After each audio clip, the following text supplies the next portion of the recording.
High বন্ধুরা, সবাই কেমন আছো?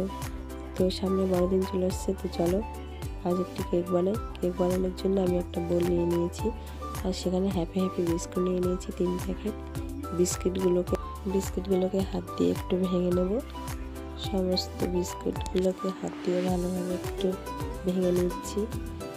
ভেঙে নেওয়ার পরে এখানে আমি 2 চা চামচ চিনি দিয়ে দেবো। এবার এখানে আমি 1 কাপ লিকুইড দুধ দিয়ে দিচ্ছি।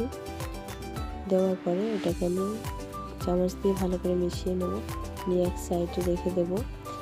তারপরে গ্যাসের উপরে একটি প্যান বসিয়ে তার ভিতরে একটা পাতিল বসিয়ে দেব আর উপর দিয়ে ঢাকনা দিয়ে গ্যাসটা অন করে দেব।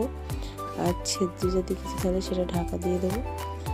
তারপরে যে দুধ চিনি মিশ্রণটি ওটাকে ভালো করে মিক্সড করে নেব। ভালোভাবে মিক্সড করে নিতে হবে, না হলে কেকটা ভালো স্মুথ হবে না ও নরম হবে না। নেওয়ার পরে 1 চিমটি বেকিং পাউডার বা বেকিং সোডা দিয়ে দিলাম, দিয়ে ভালোভাবে মিক্সড করে নেব।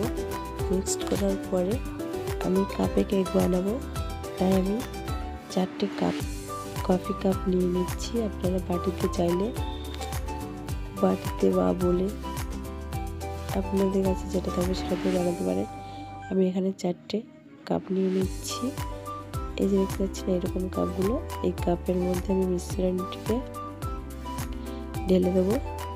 আস্তে আস্তে মিশ্রণটিকে ঢালতে হবে। সবকটি কাপের মধ্যে আমি সমান পরিমাণে ঢেলে দিচ্ছি।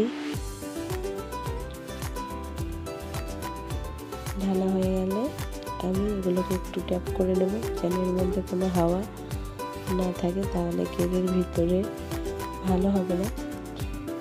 তো ভালোভাবে ট্যাপ করে নিয়েছি। এবার আমি যে গ্যাস প্যান বসিয়ে রেখেছিলাম সেটার মধ্যে এবার এই থালাটাকে আমি বসিয়ে দেব, দিয়ে আবার উপর থেকে ঢাকনা দিয়ে আটকে দেব।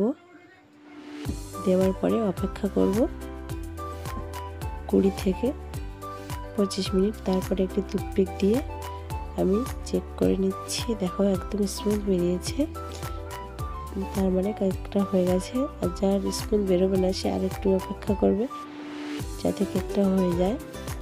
দেখো কত সুন্দর হয়েছে কেকটি।